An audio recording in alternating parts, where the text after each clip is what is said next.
Hello and welcome to the Bethlehem Corner. My name is Janine Santoro and I currently serve as the Director of Equity and Inclusion for the City of Bethlehem. This afternoon we're in the Mayor's office on the second floor of City Hall talking to Esther Lee, the President of Bethlehem's NAACP chapter and Chair of our Bethlehem Advisory Board. Thanks for joining us.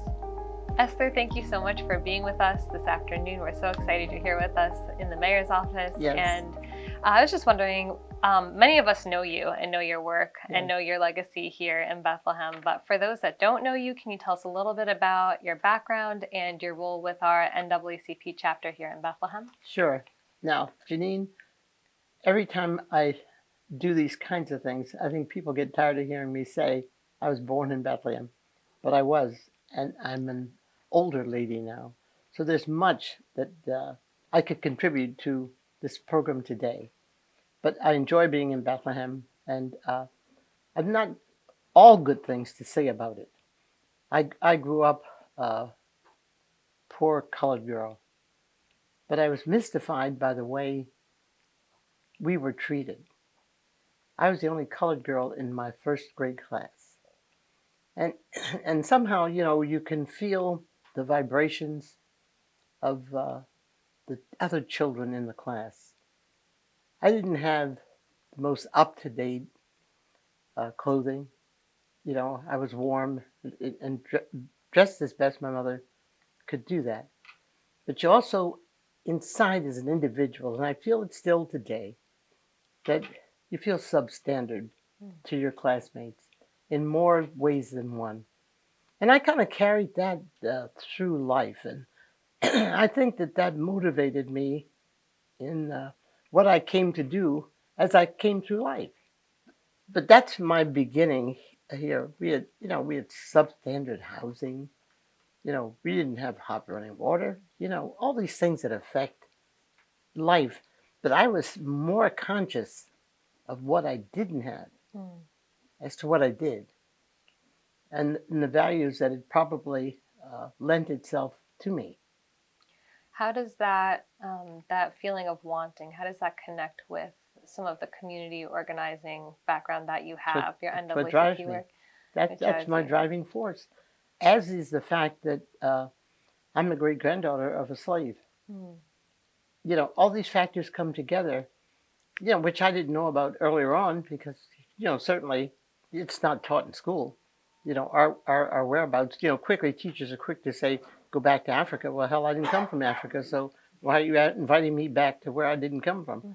But, I've always been a very spicy young girl. I had to be careful. But, these things, we hear them and we hold them in our hearts because, we didn't want to be defiant. We were taught that, not to be defiant. But the other part of that is the fact that you were colored, you better keep your mouth shut. So we didn't have anything in our favor. And I had a mother that was very sharp and always went to school in our support. That one thing we had in our favor. God knows what would have happened if she had not been the way she was. The principals knew who she was. So that was a good factor. So your mother was a role model for you. Absolutely, absolutely. And so I think that kind of caused me to have the attitudes in and towards the schools as I grew older, as I grew up, graduated, and looked back and was mindful of the things that were all kept away from us. We weren't a part of our city. We weren't a part of our communities. I remember that. If we wanted to engage in anything, we had to more or less go out and organize it ourselves, which was done through churches. The churches weren't part of the communities.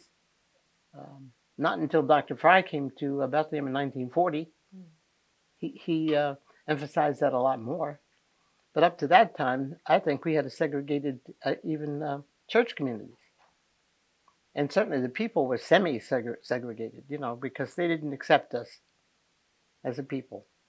I think in the Black Bethlehem project that I know you were featured in, and I think it was in the Kemmerer Museum's exhibit last year of your life, we saw some of those housing challenges kind of in those conversations come up. And so can you connect that to the current day's work with your role as the president of Bethlehem's chapter of NAACP? Yes. There were, like our NAACP early on, I'm going to say in the 40s because that's when it was organized in Bethlehem. I watched the men, the black men that organized that chapter. They'd come once a year and have a banquet. And I looked around and I thought, what are you doing for civil rights? Why aren't we moving out of these situations?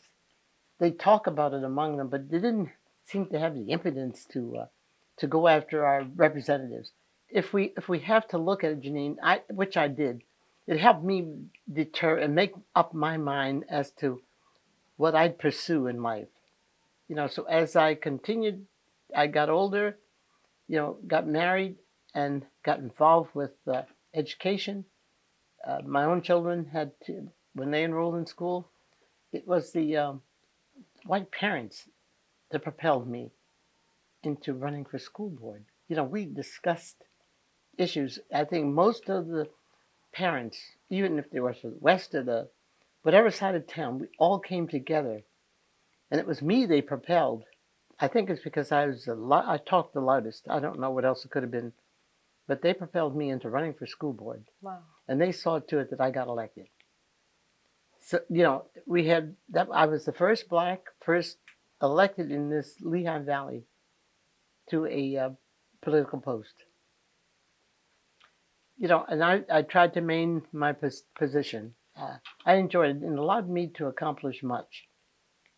I have a list of places that all encouraged me, invited me to join their boards. I think I was on every board in the city and those that weren't. But I enjoyed it. It was an experience. So in lieu of a degree, I think I got it through my community experience. But nobody gave a damn because I was a black girl.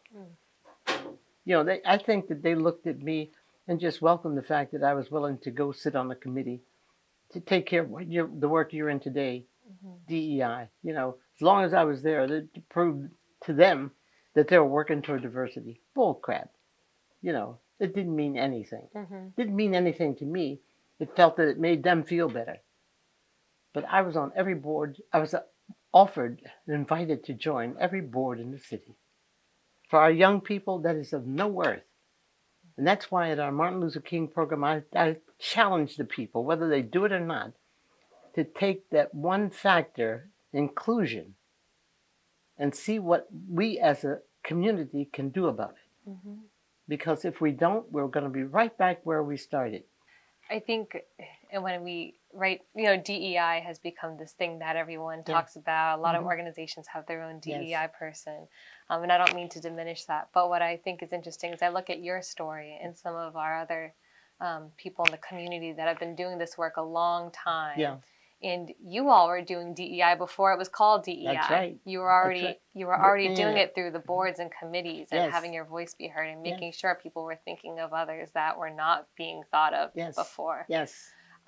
And so I'm trying to draw the line as I listen to your story to what we're currently doing now in the city. And recently in 2020, the Bethlehem Advisory Board was created under Mayor Donchez, the previous mayor. And that was, as I understand it, a response to the murder of George Floyd. Right. Can you talk a little bit about how that board came to be, what the conversation was, what you thought you wanted to tackle in that board, and kind of how you see it today? Yeah. Well, it was based on, Mayor Donchez, he was a great guy. He was smart. He loved me rather than to fight me. And so we did have the ability to sit down and talk together. And I didn't have to browbeat him. It was clear George Floyd had died. He was murdered unmercifully. Yep. And so, Donchez had a heart. He still has one. And so, we talked about the police issue. And I brought up the fact that we don't want issues like the Floyd issue to occur in Bethlehem.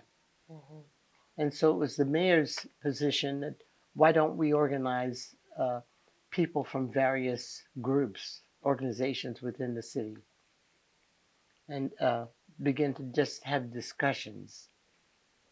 And so far, it seems like it could work better, but I get a feel that people aren't ready to really open up. You know, the things that are brought up mostly may be brought up by me, but that's the same. It's okay. I don't mind it because there's still issues about the city. Mm-hmm. Because you see what's happened. That was 2 years ago, and so within this same time period, we've got another murder. Yes. So I'm calling for another one. You know, and so we'll see. It seems to be ongoing, and what it's about is that there's no value in the young black man. Young black lives. I remember from my own son when he's in an interracial relationship, and I remember saying to him, be careful. They were going on a honeymoon. They married, and I said, just remember, nobody feels about you like you feel about each other. Just remember that as you go out into the world. Keep your eyes open. Mm. And I'd tell my son when he'd go out in the evening, be careful. The police are looking for a tall black kid with hair pumped up. In those days they had those afros. I said, so they don't mind who they pick up. So be careful. But can you imagine as a mother having to prompt your son every time he went out the door to be mindful of what you are? Mm. And we're 2 years ago, and we are 2 years later not doing any better. They're still killing us. And all you have to do is be on the road for any reason at all. This last boy that died for nothing. They're all dying for nothing. So, and that's the reason I thought, let's just sit down and talk once again. Mm-hmm. I'm in the throes of, as you know, because I lean on you to help bring these things together as you work for the mayor. Sure. But, there's so much to be done. But how can we do it without the inclusion piece? Mm-hmm. And it goes back to how do we feel about, we've got to do better about each other. Well, thank you so much for being with us. Thank you for telling us about your life and for us to learn more about that. I know the Black Bethlehem Project has snippets. I know the archives at Lehigh for the Esther M. African American Heritage Center is there. Mm-hmm. And so we welcome the community to be able to participate in the Bethlehem Advisory Board and to hear about what's going on and some of the ongoing initiatives. And so we just thank you for highlighting all of this today with us. Yes, and hopefully with this being Black History Month, that as we move forward, that our schools will pick up more on teaching. Yes. Mm-hmm. Black history. Not the comics, but Black history itself. To center the narrative instead of it being the extracurricular, bringing it into being the dominant But into focus as to actually what happened. Go back to the days when I was a little girl. Mm-hmm. Bring that to life. To tell the truth. Mm-hmm. Tell the truth. That's right. Yeah. Yep. Thank you, Esther, so Thanks. much. Thanks, Janine. I enjoyed it. I like talking my heart out.